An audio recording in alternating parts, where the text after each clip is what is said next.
I'm Daily Record sports editor Aaron Dorksen, along with Kent State starting freshman third baseman Sawyer Polen, who just returned from helping Kent State take fifth at the College World Series. Congratulations, Sawyer. Thank you. Could you have scripted a much better freshman year? No, I really couldn't have. It was absolutely a dream come true. And I mean, that's what every college baseball player's dream is to go to the College World Series. And for that to happen my first year at a small school is pretty incredible. Some of the numbers from Kent State: they're the first team from the Mid-American Conference to make the College World Series since 1976, Eastern Michigan. More incredibly to me, the first Ohio college at all to win a game there since Ohio University, with some guy named Mike Schmidt playing in 1970. Were you aware of just how much history was going on, or what was it like during the run? I mean, I really didn't, but I mean, like we said, we played pretty well throughout the whole season. We knew if we kept playing like that at the end of the season, we'd have a good shot to go there. So things were on our side, and I mean, it went pretty well from there. When you take the field in the College World Series, I mean, the bases are still 90 feet apart at 60 feet 6 inches. It's still the same game you grew up playing, but what was it like to actually play those games? You opened with a loss to Arkansas, then you beat top-ranked Florida 5-4, and then you were knocked out by South Carolina. It wasn't just any game, though, was it? What was it like? No, I mean, it's electric. And when we first got on the field, Coach Strickland told us just to stop and to look around the stadium for a few seconds, and we all got the opportunity to do that. And he said, "Here we are, boys. We're in Omaha." And I mean, it's something we always dreamed of. And when you go out there, I mean, like you said, there's still 3 bases out there. There's a home plate, a pitcher's mound, and it's still a baseball game. So I mean, you just go out there and do the best you can.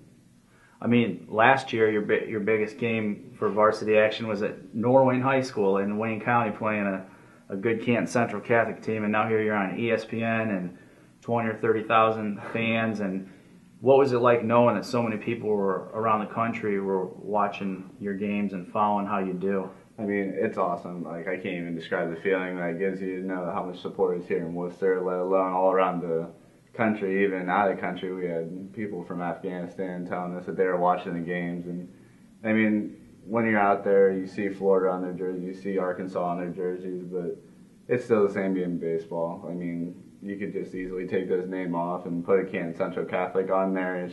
It's still playing the game of baseball. So I mean, they're a little bit better, but it's still baseball. Still Canton Central Catholic, but maybe the fastball's 10 or 15 more miles an hour, and the curveball's a little sharper. And that leads me into my next question.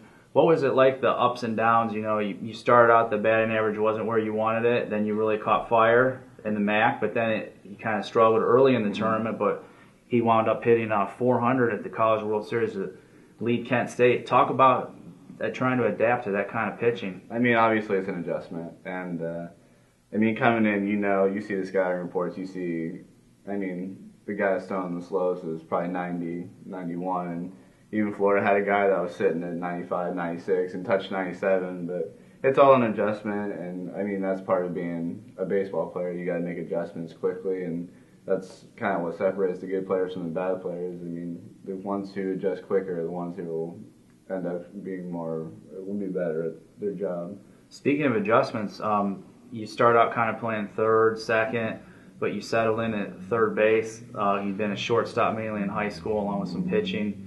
What was that like, playing third base, and how did you adjust so well? Coach Strickland said you were playing some of the best defensive third base in the country. I mean, it was tough. It was tough at first because, I mean, like I've mentioned before, third base is completely different. I mean, it's either a rocket at you or it's going to be some kind of finesse play. And I mean, you just kind of take some of the tools that you have from shortstop and try to convert those into third base tools.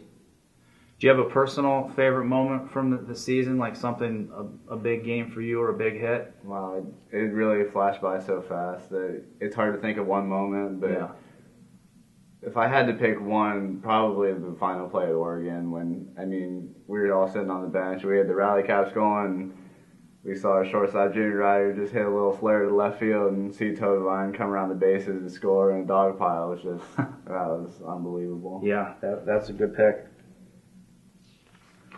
What's the biggest thing you learned as a freshman going through it? You knew there was going to be a different game in a way, but it's a long season, and I mean, like we said, I struggled at first, but I mean, I picked it up after that, and it's hard not to get down on yourself when you're playing with so many great players, but you just have to realize that you're all baseball players. I mean, it's a game of failure, and things will get better. Yeah.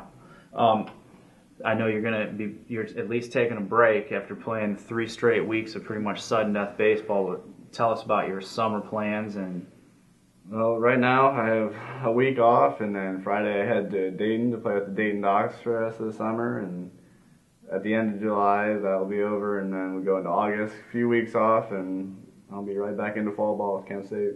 What's your gut feeling? Is Coach Strickland going to be there leading the way again? A lot of our readers probably know he's a pretty hot commodity as a head coach for some openings.